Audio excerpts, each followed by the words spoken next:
Let's get started with question number 1. They have given the graph of a polynomial where y is equal to fx, and they're asking us to find the set of values of x for which fx is less than 0. If they're saying fx is less than 0, it means y value is less than 0. Less than 0 means negative. So we will go to the graph and see which area is negative. So we can see that it is from -3 till 1 value of x, and after the value of 5. So how do we write this on paper? We write it like this. Fx is less than 0 when x is between -3 and 1, and it is written like this. No equal sign, because here there is no equal sign, so we will not write any equal sign with the answer. Second range is x is greater than 5. Now they're saying find the expression for fx. Expression for any polynomial with x-intercepts is like this: y equal to some coefficient and then x minus first 0, then x minus second 0, and x minus third 0, and so on. In this case, it's a polynomial with 3 zeros. The first 0 is -3, so it will be -3, x minus -3. Second, x minus 1. Third one is x minus 5.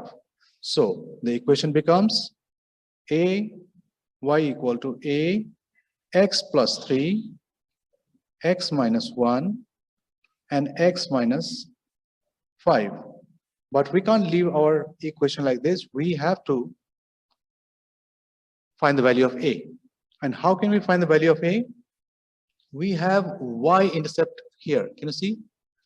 -5 is the value of y where the graph is crossing the y-axis. So we will use this as a point. -5 can be written as 0 minus 5. The x-coordinate is 0, y-coordinate is -5. And that's what we will use to find the value of a. -5 equal to a, 0 plus 3, 0 minus 1, 0 minus 5. So it becomes -5 equal to 3 times -1 is -3, -3 times -5 is 15, positive 15a. So a becomes -5 over 15, which can be reduced to -1 over 3. So finally, if you want to write the equation of this polynomial, it will be y equal to -1 over 3, x plus 3, x minus 1, and x minus 5. This is the common way of finding the equation from a graph of a polynomial. Let's move on to question number 2, part A. It is a rational expression is given which has some exponents with some variables, and we have to simplify this to the right hand side kind of expression. So first one is cube root of xy, and this can be written as xy to the power 1/3, and which can further be opened whenever we have a bracket and we have some contents multiplying inside. We can apply the exponent to them individually. So that's what we will do now. Done. So let's apply this to the given expression. So first part becomes x to the power 1/3, y to the power 1/3. Then same situation is with zy, z to the power 2, y to the power 2, applied with both. Same thing is with xz here, x to the power -3 and z to the power half. Okay, so now we can separate them by combining the like bases. So x to the power 1/3 is there, this one, There's no x on top, but we have our x to the power minus 3 here. We will subtract because the bases are dividing. So exponents will subtract. Similarly, y has 1/3 and it has a square also here, so it will add up here. Now we are left with z. Z has a square on top. Then we have a minus 3 at bottom. So we'll subtract 3, but there is a positive half. We'll subtract half also. And we'll just simplify this now. So 1/3 plus, these two negatives will make it plus x to the power 10/3, y to the power 7/3, and z to the power of 5 minus 9/2. So a comes out to be 10/3, b is 7/3, and c is 9/2. That's the solution. Let's move on to the b part of the same, which is this. Solve the equation with some exponents here. So whenever we have exponential equations, we should look for something common. And there is something common here. If you look at 2 to the power 2p and 2 to the power p here, I think 2 to the power p can be the one which can be the base of this particular equation. So let's try to do that. So let's try to separate this plus 1 first so that we are just left with 2 to the power 2p. So 5 remains 5, 2 to the power 2p multiplied by 2 to the power 1. This is how we can separate the two. In previous equation, if you remember, we added and subtracted the exponents, right? A part. In B part, we will separate them to the opposite of what we did earlier. Minus 17, 2 to the power p plus 3 equal to 0. Now, 2 to the power 1 and 5 can multiply. We get 10, and we can write this 2 to the power p to the power 2. We can separate 2 and p also because I want something like this 2p, and that's what I've got here. Minus 17, 2 to the power p plus 3 equal to 0. And let's assume 2 to the power p equal to some alphabet t. So it becomes a quadratic equation now. 10t squared minus 17t plus 3 equal to 0, which you can use your calculator to find the solution of, but I will factor this very fast. 10t squared. By the time I factor this, I would request you to subscribe to my channel, like and share this video so that other people, your friends and others can get also benefited by this, and I get motivated to make more videos for you guys. Okay, so I'm almost there. So this is how we factor a quadratic expression and we get solutions. If it is an equation, it is an equation here. So this gives me 5t minus 1 equal to 0. This gives me 2t minus 3 equal to 0. And now I will separate and get equations from them. It will be finally t equal to 1/5, and this will be t equal to 3/2. Both are positive. All right, but our t was not t, it was 2 to the power p. So 2 to the power p is equal to 1/5. 2 to the power p equal to 3/2. Okay, now p's value is to be found out. So we can do log. We can apply log. P becomes log base 2 1/5, and here p becomes log base 2 3/2. Just put these in your calculator and you will get your answer. What I got in this case was minus 2.32, and here I got 0.5849, which we can write equal to 0.585, 3 significant figures. Let's move on to the next one. And here it is, from exponents to logarithm. So here an equation is rather an expression is there, and they're asking us to convert into 1 log, and the base is given. Base should be 10. Okay, so whenever they say LG, which is log base 10, I have a habit of writing log, so I will write log here for that. So we can write 3 multiplied by 1. Can I write 3 as 3 multiplied by 1 plus log a square? Yeah, this 2 goes and becomes exponent of the content as per logarithmic law. Similarly, minus log b to the power 4. Now, I wrote this one for a reason. Why? Because we know that log base 10, 10 is 1. 10 to the power 1 is 10. So we can write 1 as log base 10, 10. We could have also written log base, say, E, log base 5, 5. But because they're saying log base 10, so I'm using log base 10. So let me write here. Log base 10. When we don't write a base, obviously it means base is 10. So log 10 plus log a square minus log b to the power 4. And now this, by this, whatever we did in the first step, we'll do here, same thing. Log 10 cube plus log a square minus log b to the power 4.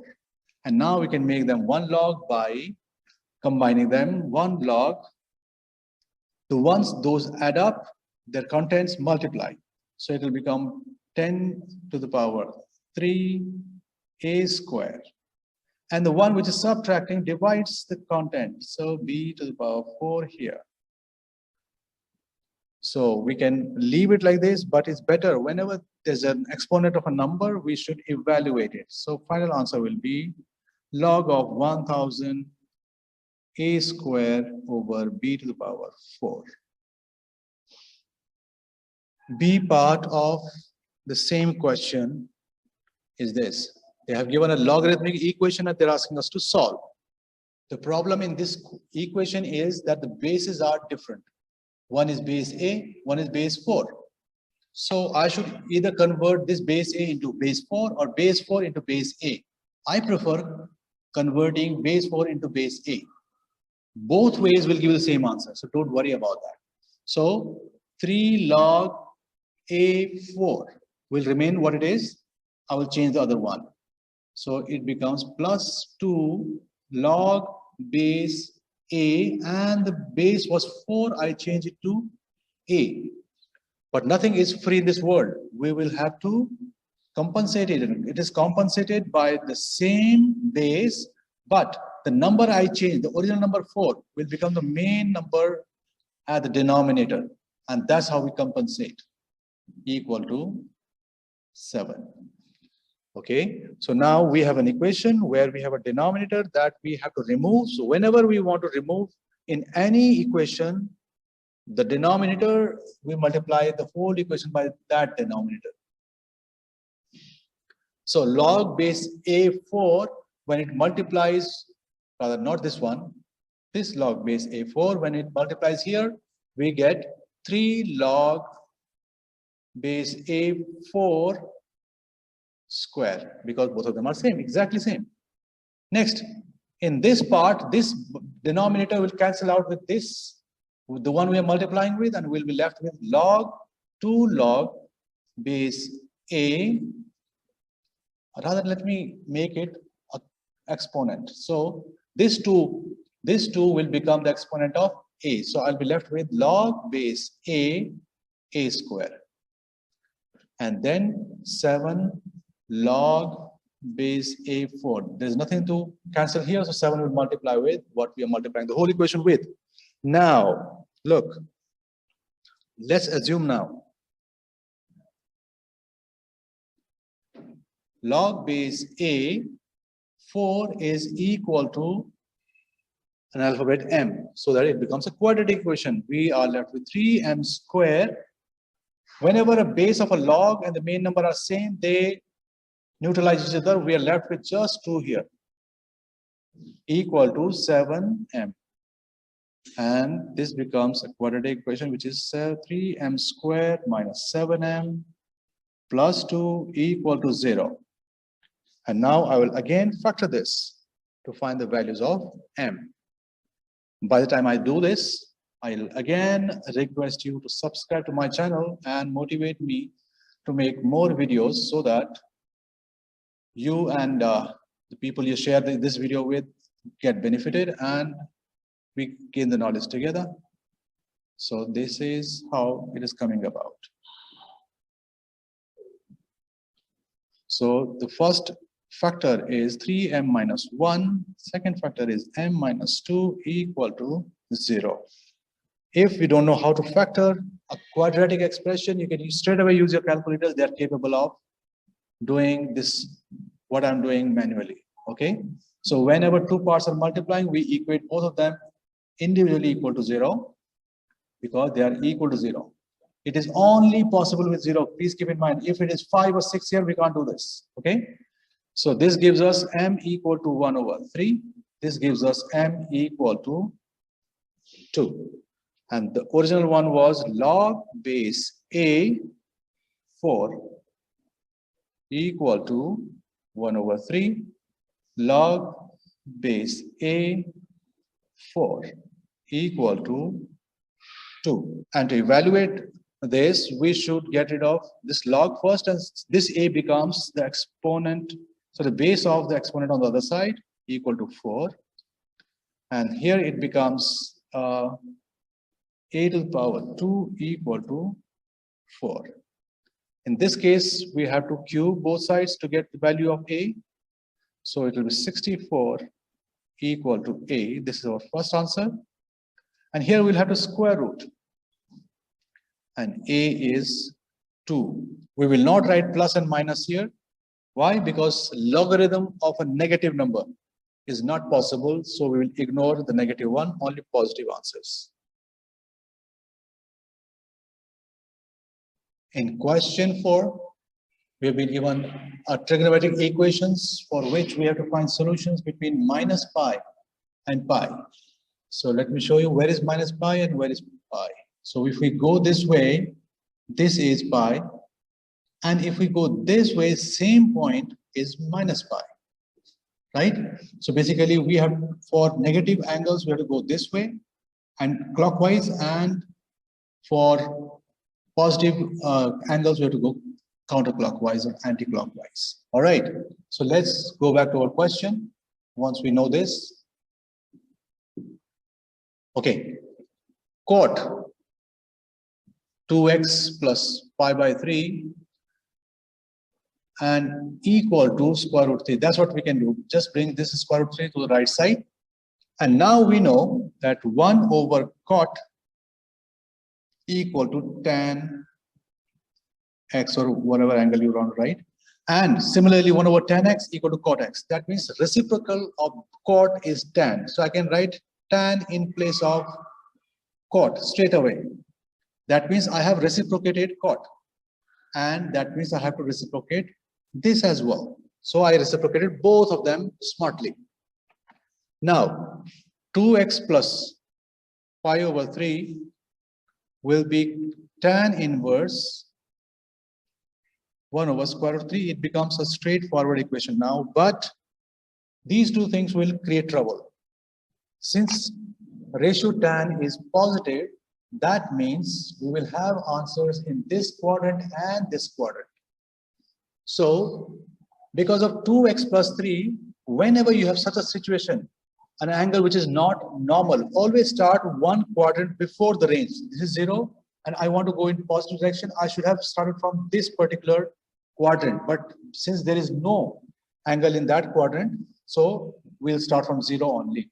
So 2x plus pi over 3 equal to tan inverse 1 over 3 in first quadrant is this angle, and this angle is pi by 6.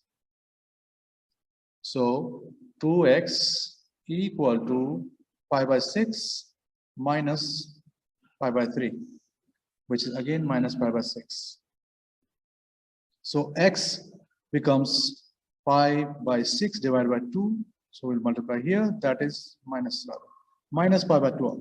This is our first answer, which even though we use this quadrant, but we got answer in this quadrant, which is acceptable, which is well more than minus pi. So that is an acceptable answer. Let's go to the next one. Okay, let me draw it here. So from here, I will go to this, even though it is out of our range. This is pi, and this is more than pi. But I said because of this 2x plus pi by 3, we can go out of range, and this may bring us back to the range. So I will go to this angle, which is, this angle is pi by 6, right? So this whole angle from here to here is pi plus pi by 6. So 2x plus pi by 3 equal to 7 pi by 6, 7 pi by 6. So 2x equal to 7 pi by 6 minus pi by 3. How much that comes out to be? 2, 7 minus 2, 5. 5 pi by 6. So x will be 5 pi by 6 divided by 2, which is 5 pi by 12. And again, it came into our range. So this is again a good answer. So let's go into negative direction now. For negative direction, let's do again. I'll use this angle, which is this angle. So 2x plus pi by 3 is in this direction. This is minus pi, and this angle is pi by 6. So it will be equal to minus pi plus pi by 6, because it is in opposite direction of negative. So we'll add pi by 6 in opposite direction, and that is 6 minus 5 pi by 6. And 2x here, and pi by 3 can come here. And that gives us how much? Minus 2 and minus 5, 7 pi by 6. So x, it will be 7 pi by 6 divided by 2. I got rid of this 2. So answer is minus 7 pi by 12, which is again in our range. So I will go to this now. From in negative direction, I'm going here, right? Even though it is out of our range, I'm still willing to try it. So in that case, 2x plus pi by 3 will be, what angle is that? It is minus 2 pi. Yeah, let me draw it for simplicity. It's not that visible here. So if I go from here till here, this angle is minus 2 pi. Yeah, minus 2 pi. And the angle I'm focusing on is pi by 6, more than that. So it will be minus 2 pi plus pi by 6. So 2x equal to minus, okay, let me see here, it will become minus 12 plus 1, minus 11 pi over 6. And then we subtract pi by 3 from it. And this will give me 2 minus 13 pi by 6. Yes, it is not in our range. It is more than, rather less than minus pi. We failed here, but we should never ever give up. We should always have some angles outside our range, and we'll get some answers. Let's try in other direction also. What I mean is this. How about this? In this direction is 2 pi. And we had an answer here, which was pi by 6 here, right? So let's try this one. Maybe this will give us some answer. So 2x plus 3, not 3, pi by 3, equal to, this one is 2 pi, and further it is pi by 6. 2 pi plus pi by 6. So 2x equal to, this becomes 6 times 2 is 12 plus 1, 13 pi over 6 minus pi by 3. This pi by 3 comes to the right side, and that comes out to be 2 pi 3, 11 pi by 3, pi by 6 rather. 11 pi by 6. Okay, 2x. And x becomes 11 pi by 12. And yes, this is in our range. See, we went well out of our range and still we got an answer. So we should never give up. So how many answers we got? We got this 11 pi by 12. And we failed to get 13 pi by 12 because we divide, even if we divide this here, we did not divide by 2, but yeah, it is much more than that. All right, this was not our answer. We got one answer here, minus 7 pi by 12. Okay, we got positive 5 by 12. And initially we got something in pi by 12 also. Yes, minus pi by 12. We got 4 answers and 2 of them we got out of range when we went out of range. So keep in mind, never give up, keep on trying, especially when you have a number in front of x, which will drastically change your range and you'll get perfect answers.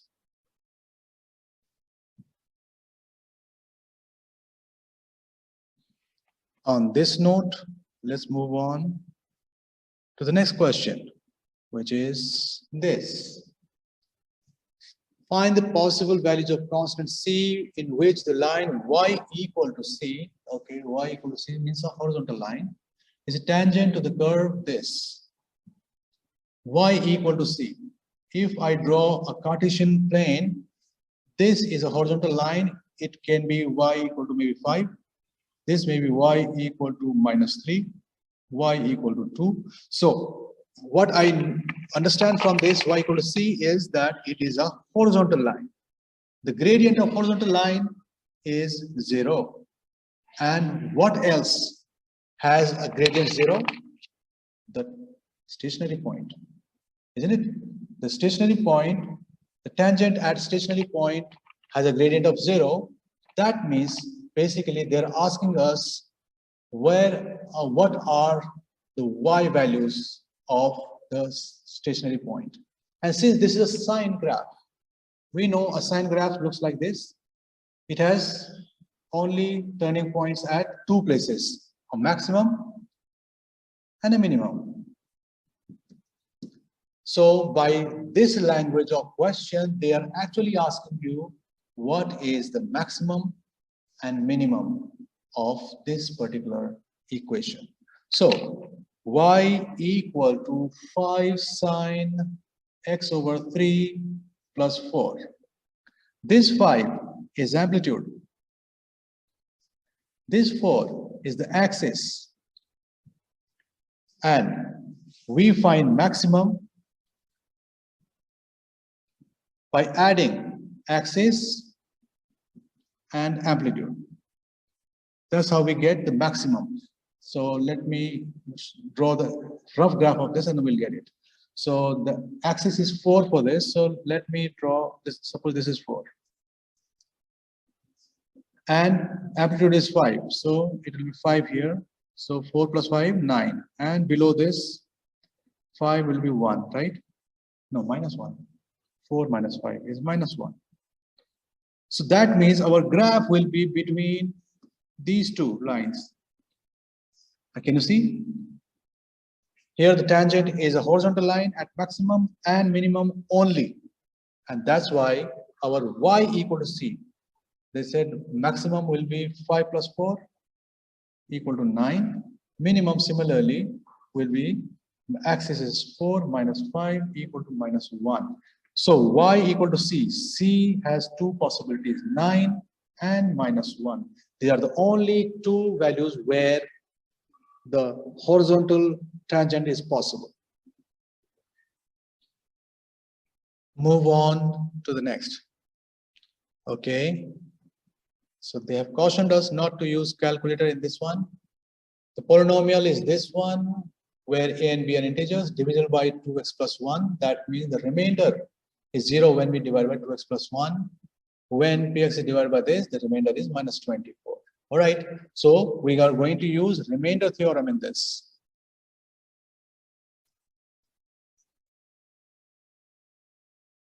According to this, if I somehow get a root from this factor, I substitute that root into the polynomial, I will get an amount equal to the remainder. So since they are saying it is divisible, this polynomial is divisible, completely divisible by 2x plus 1, that means the remainder is 0, right? So let's convert this into a root first. 2x plus 1 equal to 0. That's how we convert a factor into root. So 2x equal to minus half. So x is minus 1 over 2. So if we substitute x by minus 1 over 2 in the polynomial, we should get a 0. So 10 minus 1 over 2 cube plus a minus half square minus 10 is there, minus half and plus b. Okay, so what do we get here? Minus 1 over 2 cube will be minus 1 over 8. So minus 10 over 8, right? And this one will be a positive 1/4 a. This is minus already. There's a minus in front of 10. So plus 10 over 2 plus b equal to 0. I didn't write 0 here. So remainder is 0. That's why I made it equal to 0.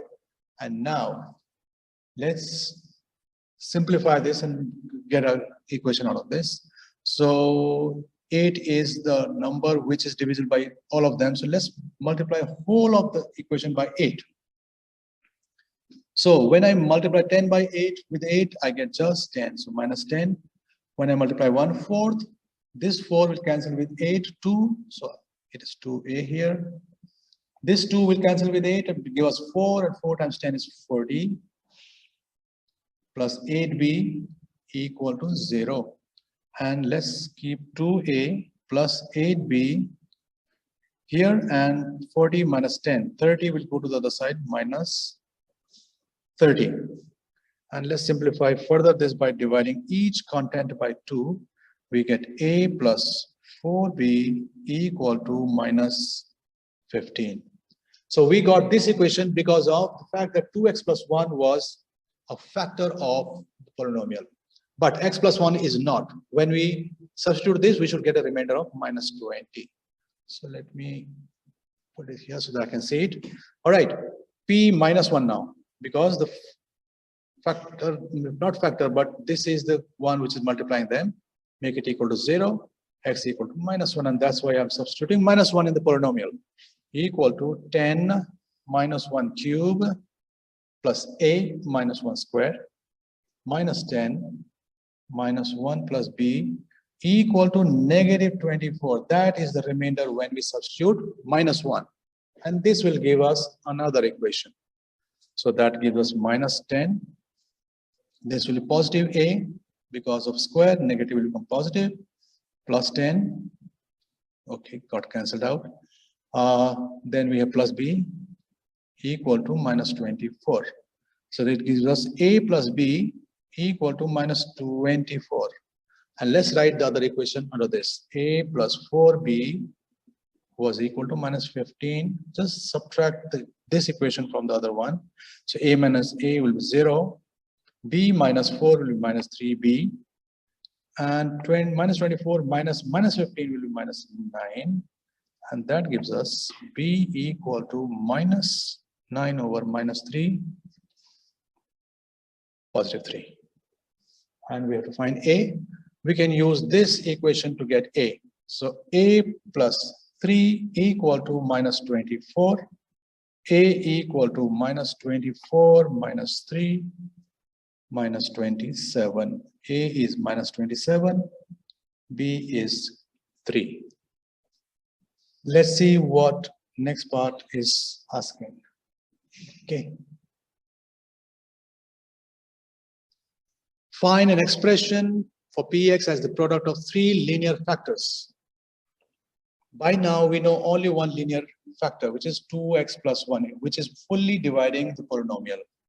And the other one was not a factor, so we can't use it. So first, we will divide this by 2x plus 1 so that we get the remaining part of the polynomial. And it was 10x cubed, and a came out to be minus 27.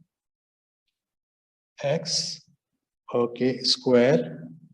Then we have minus 10 x and plus b. B is 3.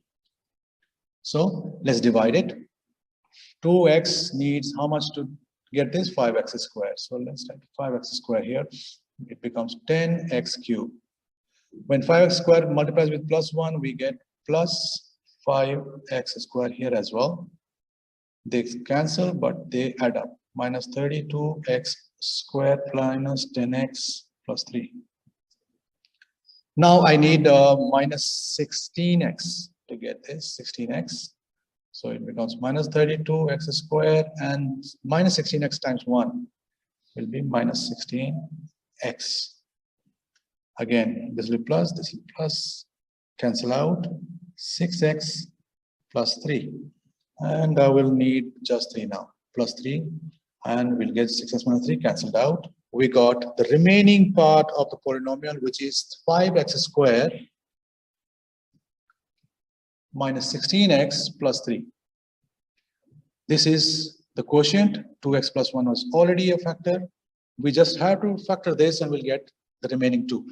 And we can factor this by normal factorization. It looks easy. 5x squared minus 15x plus 3. Since they said you can't use calculator in this one, I'm sure it was.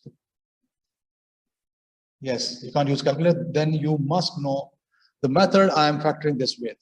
So 5x is common here. X minus 3 is common in first two terms. Minus 1 is common in last two terms. And that comes 5x minus 1, x minus 3 are the next two linear factors, and the final answer, that's why, is this.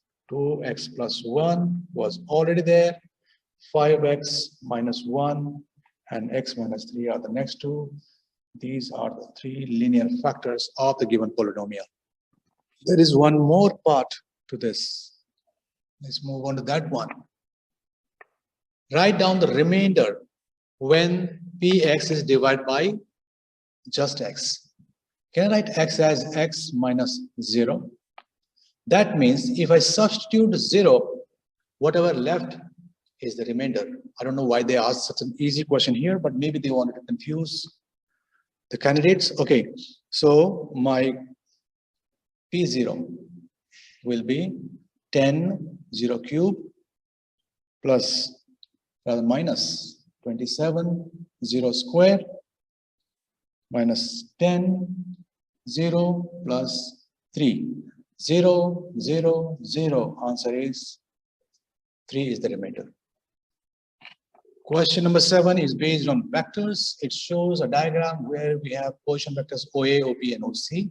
They are A, B, and C respectively, and A, B, and BC are in a ratio of M and N. That's what they're saying, where M and N are constants. Write A, B vector in terms of A and B. So now look, AB vector. We want AB, right? So it means that start from A, which because the tail is there, and reach at B because head is here. But we can't go directly because we don't know what is it in terms of A and B. So go in this direction first. That becomes minus A vector, isn't it? And then reach B, which is plus B.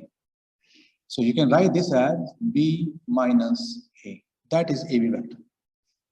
BC, similarly, we start from B, go in opposite direction to O. So it will be minus B plus C, and you reach C. Yeah? So it will be C minus B. Hence, show that N times A plus M times C is equal to M plus N B. So now we know that AB is in this direction. Let me copy this here. This is AB, suppose, okay? A and B. And BC is a little longer, and it is also in the same direction.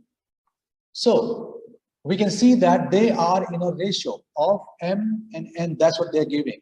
So since they are in the same direction, we can write BC, this BC, over AB equal to N over M, right? So now BC, we can write value of BC. What is BC? B, C minus B. C minus B over AB is B minus A.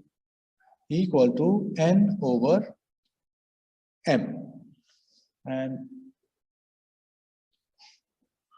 let's cross multiply. MC minus BM equal to NB minus AN.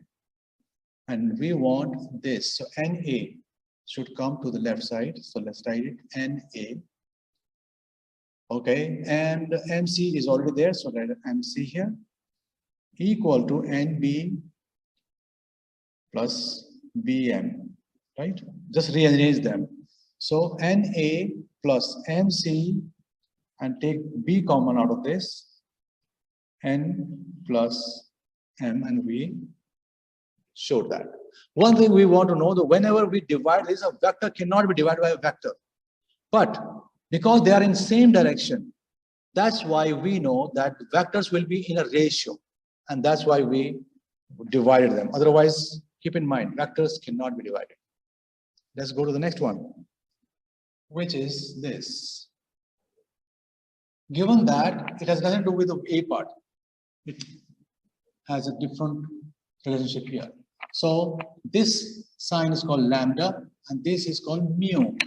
So lambda times a vector and mu minus 1 times another vector is equal to this. Find the value of each of the constants lambda and mu. In such cases, because we know that the I direction, which is X direction, and J direction, they are independent of each other in a vector. So if we multiply something, they become bigger or smaller in the same ratio. So we don't mix them up. So what will we do? We'll just concentrate on the X only first. So lambda multiplies with 2 becomes 2 lambda.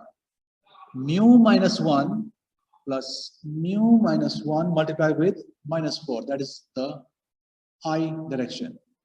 Equal to lambda plus 1 and 4. So I just looked at the X components, I components of the vector only, right? So let's simplify this one.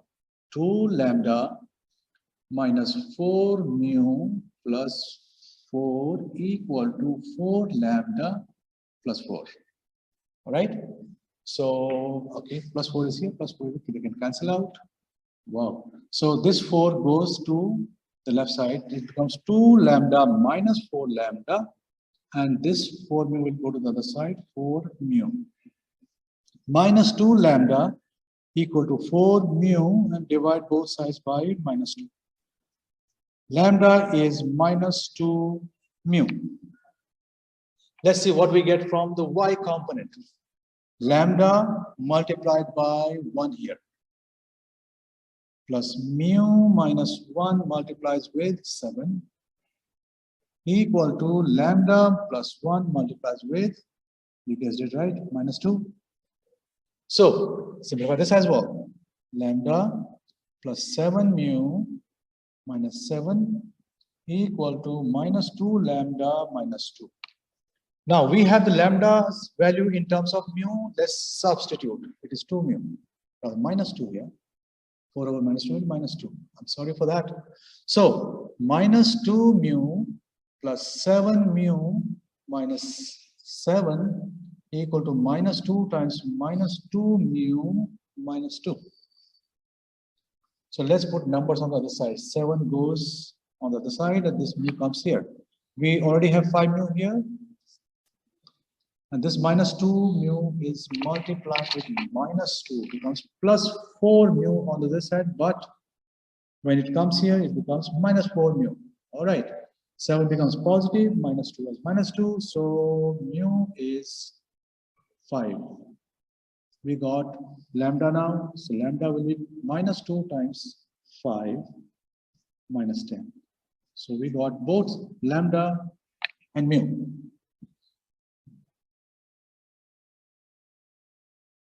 Let's move on to question number 8.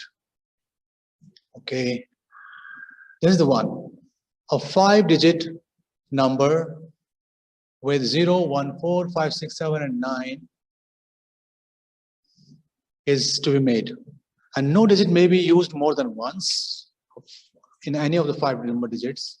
Find how many such 5-digit numbers are even and greater than 50,000. Okay, two conditions, even and greater than 50,000. Only challenge here is that the digit 6 will make it even if it is at the unit digit, and it will make it more than 50,000 if it is at the first digit. That will create trouble. So let's separate 6 from others. So let's write a 5-digit number possibility. What are the candidates here? 6 is the only candidate. Let's separate it. This is the only one case. So we have only one candidate for this digit, the first one. So the last digits can be taken by 0, 4, and that's it, 0 and 4. That means there are two conditions where it will be even if 6 is the first digit, right? Now, one digit has taken the first place, one digit has taken the last place.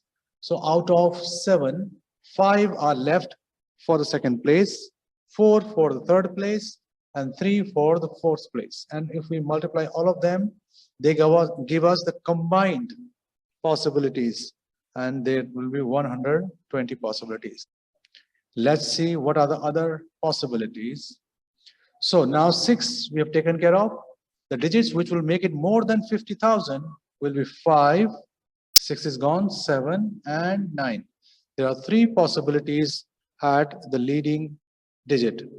And we can have 0, 6, 4, all 3 here now, because 6 is excluded now, and that 6 can come at the unit digit. And now we can write same 5 left here, 4 left here, and 3 left here. And if we multiply them, it comes out to be 540. It was 120 earlier, got mistakenly written.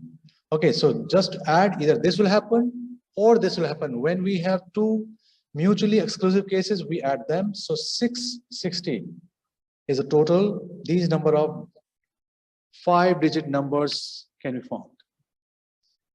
Let's go to the next part, which is this: the number of combinations of n objects taken for NC4. Okay, at a time is equal to 6 times the number of combinations n objects taken to. N objects taken to, and 6 times this is equal to this. This is the situation they're talking about. Calculate the value of n.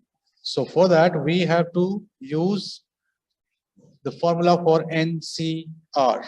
And this is what it is given in your formula sheet, NR. They don't write C usually, but it means C. So that is n factorial divided by n minus 4 factorial and 4 factorial equal to 6 times n factorial divided by n minus 2 factorial, 2 factorial. So now let's cancel out most of them, because we can't afford to have a very big polynomial. N factorial is on the left side, it is on the right side as well, so we can cancel them out. And it is left with 1 minus n 4 factorial, 4 factorial. Let's write 4 factorial, it is 24. Evaluate that one, equal to 6 over. Now n minus 2 can be written as n minus 2, n minus 3, and n minus 4 factorial.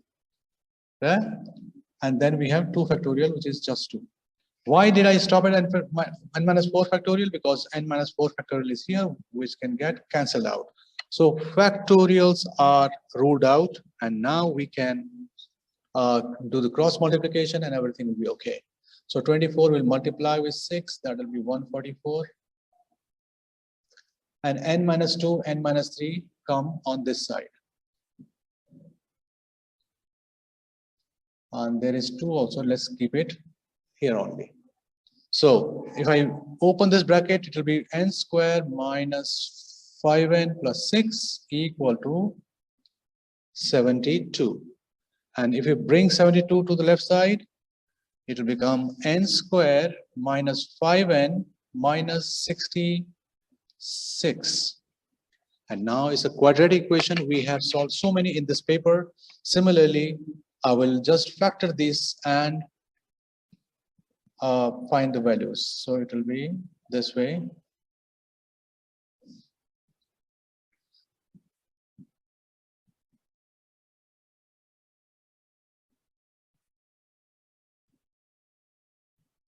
Okay, and finally we get these two factors, n plus 6, n minus 11 equal to 0. This gives us n plus 6 equal to 0, which is n equal to minus 6. This gives n minus 11 equal to 0, which is n equal to 11. A number of items cannot be negative. So this answer is inadmissible, or we can't accept this.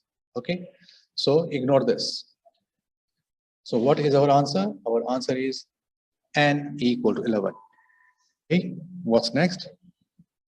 And this is next. A circular measure question. They have given a circle, a rectangle inside, and they have given some lines. They have given all the details in these lines. They're asking us to show that the angle AOD, yes, this one, AOD is 1.176 radians, correct to 3 decimal places. So let's do that. So if I reconstructed this triangle, half of this, exactly because it's a rectangle, so I am drawing half of it. So let's copy that one here.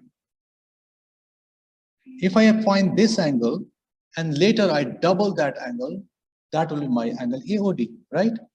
We know this height is half of 4, which is 2. This base is half of 6, 3. So we can get this angle. Let's call this angle alpha. So tan alpha equal to opposite 2 over adjacent 3. Alpha equal to tan inverse 2 over 3. And whatever it is, we have to double it later. So we will write 2 alpha equal to angle AOD. That's what they're asking us to find out. So we will write it 2 times tan inverse 2 over 3. And definitely that is 1.176. Let's move on to the B part of this. And here they are. Part B says find the perimeter of shaded region, and C says find the area of the shaded region. So let's talk about the perimeter first. Let me highlight the perimeter, what we want. This is 6. So let me write it here. Perimeter is 6. This is outside shaded area plus 4. This is also outside. So 6. This is unknown. Let's call it x. And we'll write 2x. Why? Because there is similar line here, exactly same line here also, 2x. And finally, this major arc. So we know the formula for arc is r theta. So r for this major arc is 12. They have given here the radius is 12, right? So we will write 12 here. And theta is this angle for major arc. For this major arc, this is the angle, isn't it? And we know the angle AOD, so we can find the required angle, which is 2 pi whole 2 pi minus the one we got in the first part, 1.176. So we subtract that, it becomes theta, and we multiply by 12, which is the radius, and we'll get the major arc. Now, only challenge left is to find the value of this x. And to find the value of this x, if somehow we find this internal line, this one, yeah, and from here to here it is the line, and we know the radius, total radius is 12, from center till here is 12. We'll subtract that line from 12 and we'll get x. So for x, let me do it here rough again. X will be the radius 12 minus AO, the line AO. From A to O, if I subtract from 12, we will get the x. And that's what I'm going to do now. AO is again in the same triangle, the triangle I took here in right angle triangle. Can I use Pythagorean theorem to find it? Yes, I can. So the height of the triangle is 2. So 2 square plus base, which is 3 square, equal to AO square.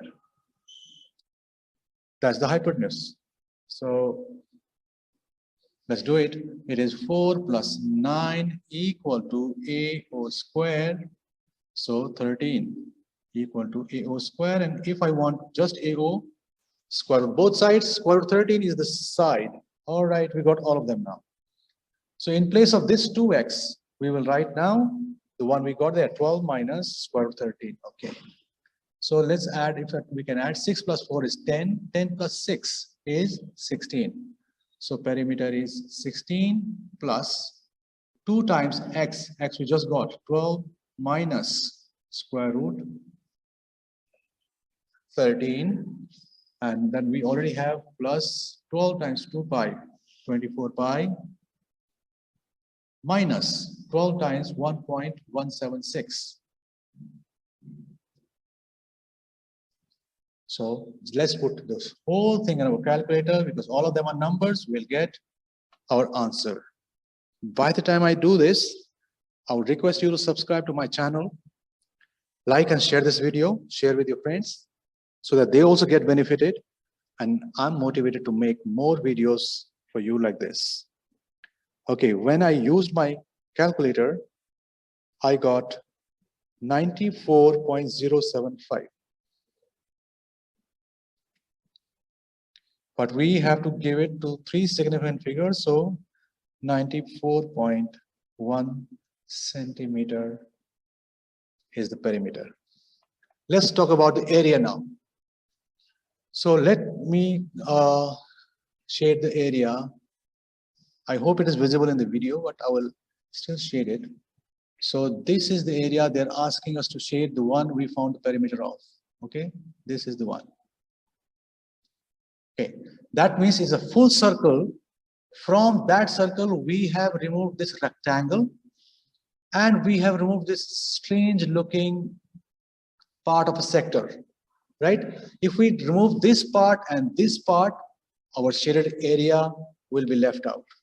And that's what I'm going to do, but in a different manner. What? Let me first undo everything so that it becomes cleaner. All right, so what will I do? I will subtract this triangle, which is white. I will subtract this triangle, also white, and this triangle, also white. I will not subtract the fourth triangle. Why? Because the fourth triangle is part of the sector.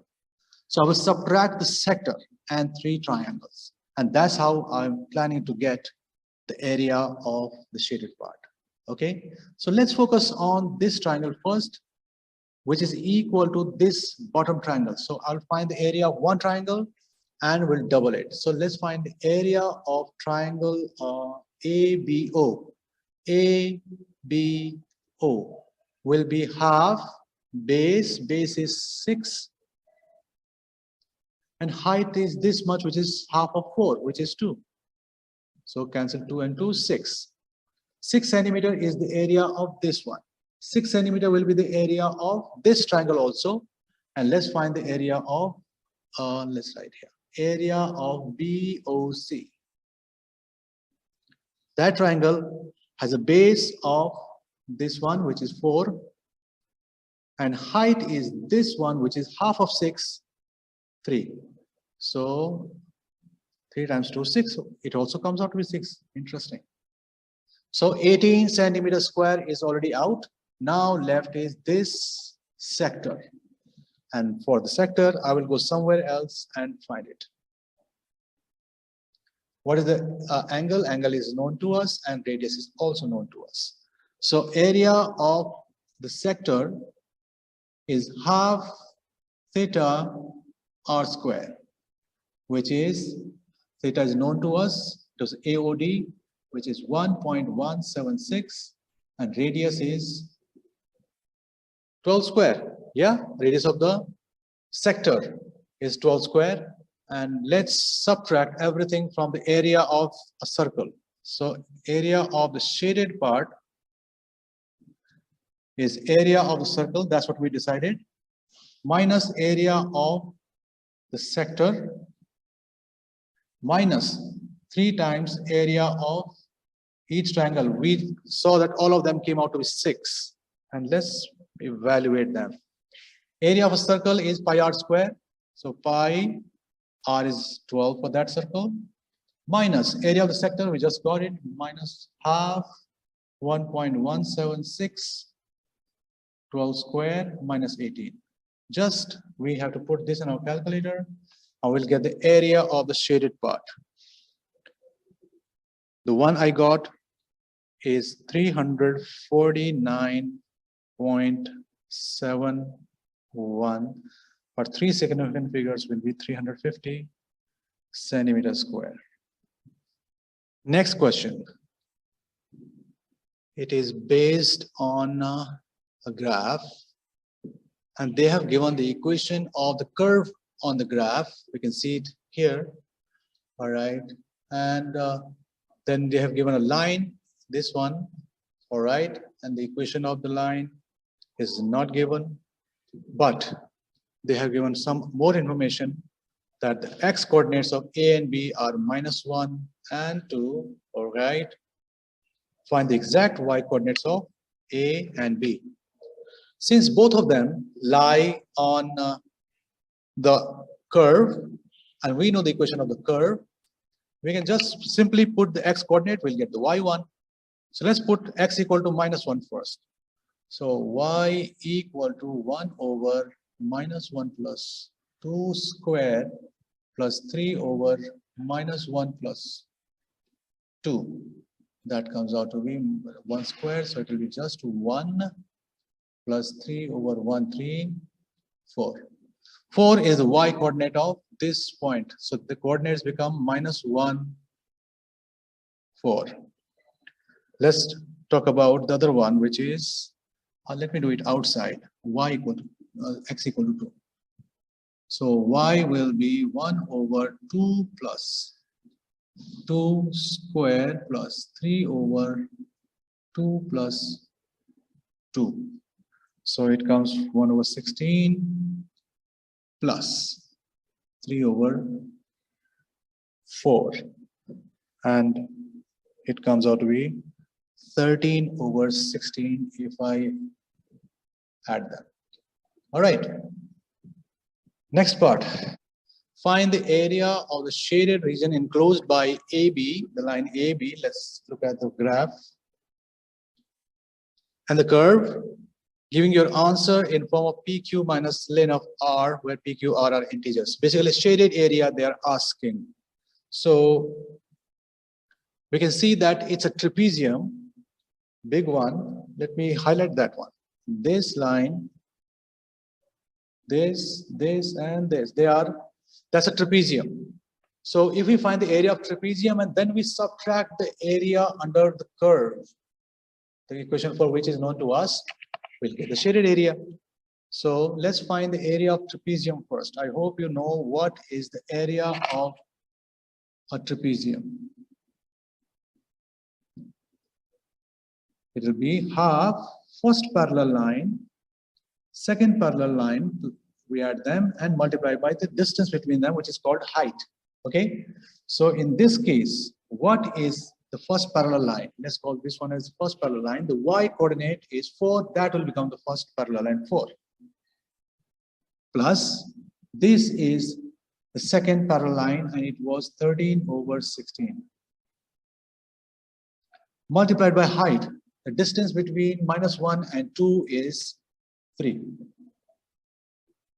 And just we'll put this in our calculator and we'll get it. The answer I got was 231 over 32.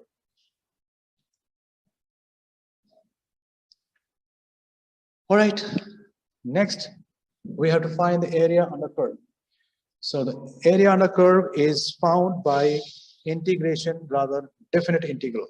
So we know the formula, we know the equation of the curve. So y equal to 1 over x plus 2 square plus 3 over x plus 2. So we'll integrate them with respect to x. All right. So this one, the first one, we can write this as x plus 2 to the power minus 2. Right? And if we are integrating, we add plus 1 and we divide by the same exponent we are getting. Then here we can write 3 is a constant. So we have to just integrate 1 over x plus 2. And the integration of 1 over x plus 2 is ln x plus 2 divided by 1. The differentiation of the denominator, but dividing by 1 doesn't make sense. So I'm not dividing by anything. And plus c. That becomes the area under curve, and we wanted it from minus 1 to 2. So it will be from here minus 1 to 2. Let's substitute the values now. So 2 plus 2 to the power minus 1 over minus 1 plus 3 ln 2 plus 2, 4.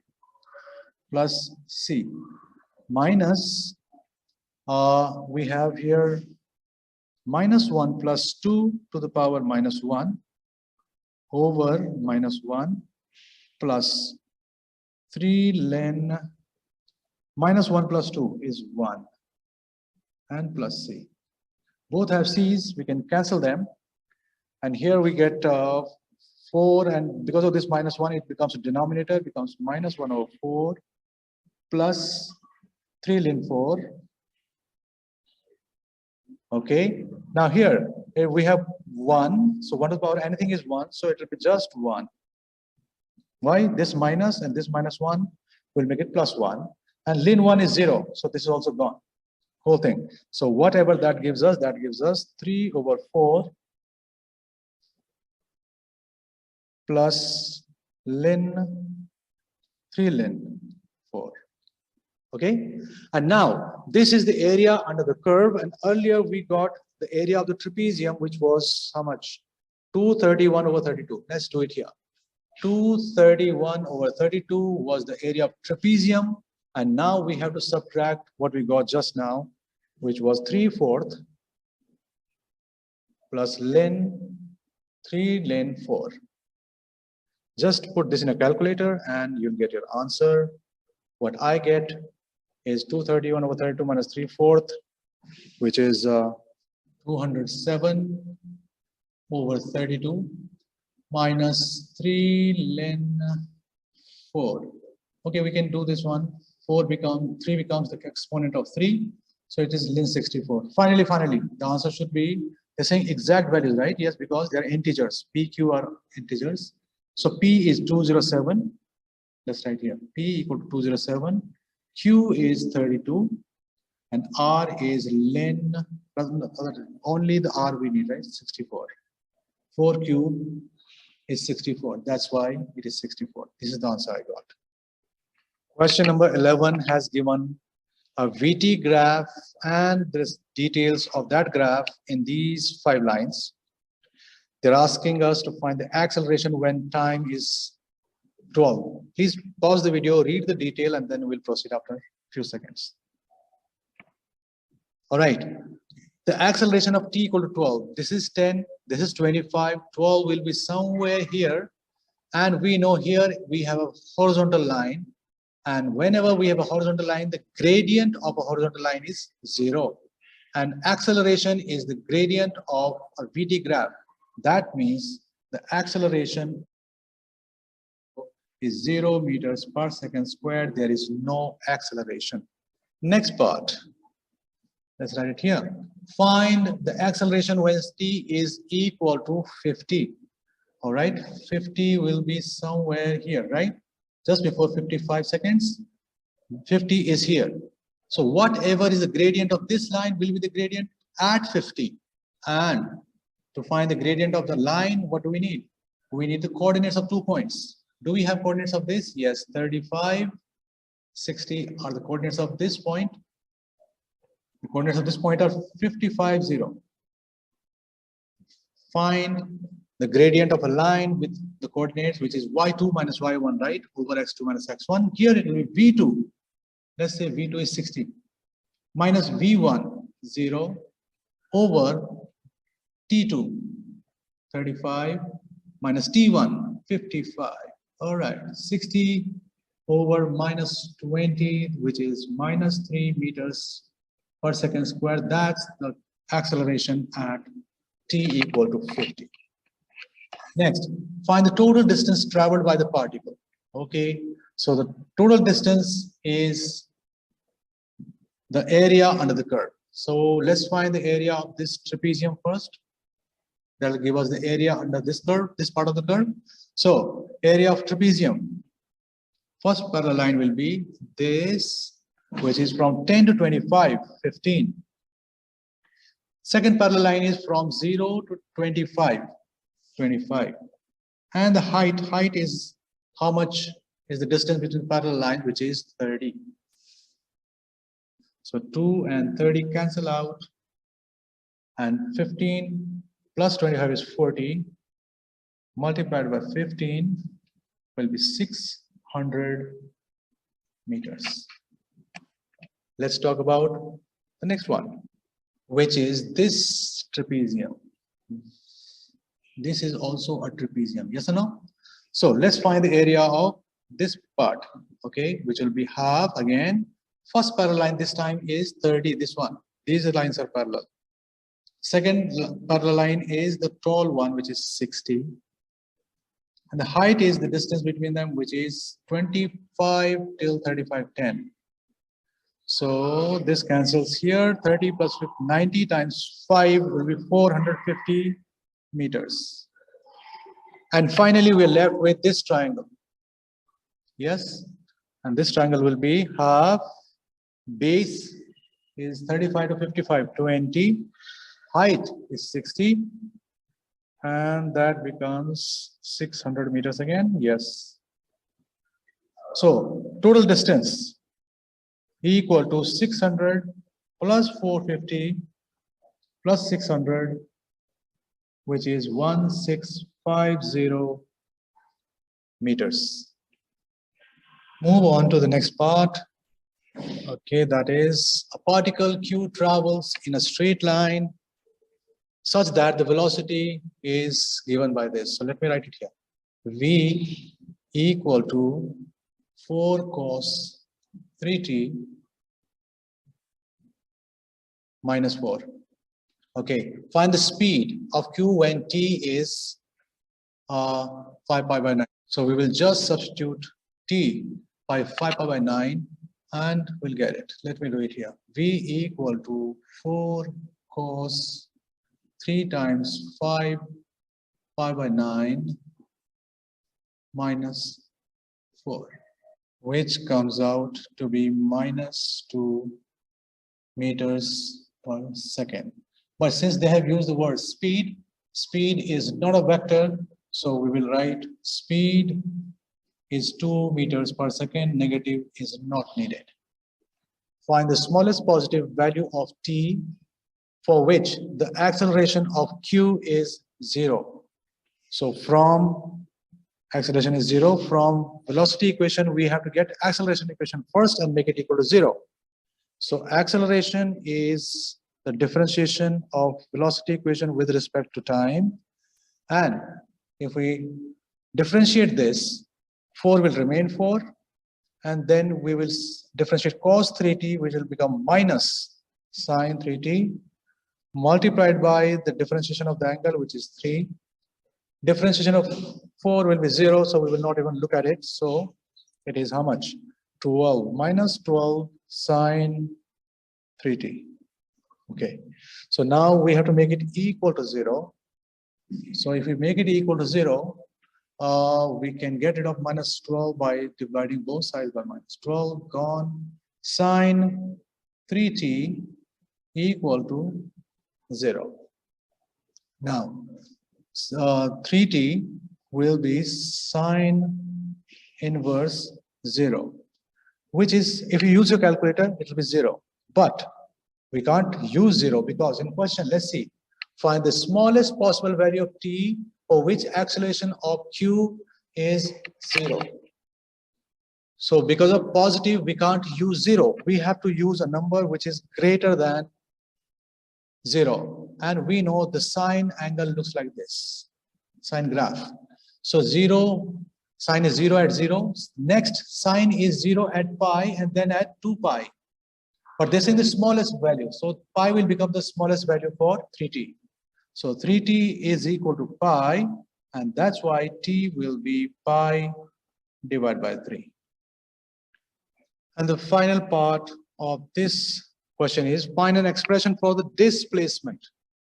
All right, from q from O.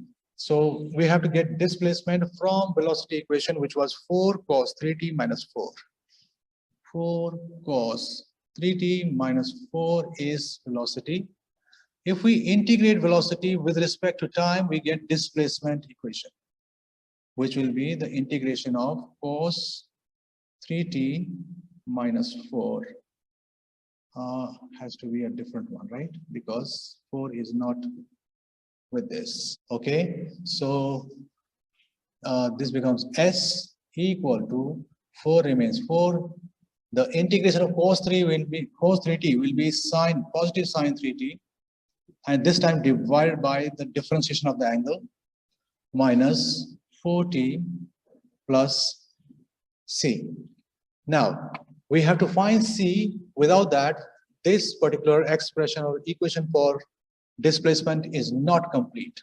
And we know that when it left the particular point O, if we go there, it leaves O, so time starts from here. So when time was 0, it was at O, so the displacement was 0.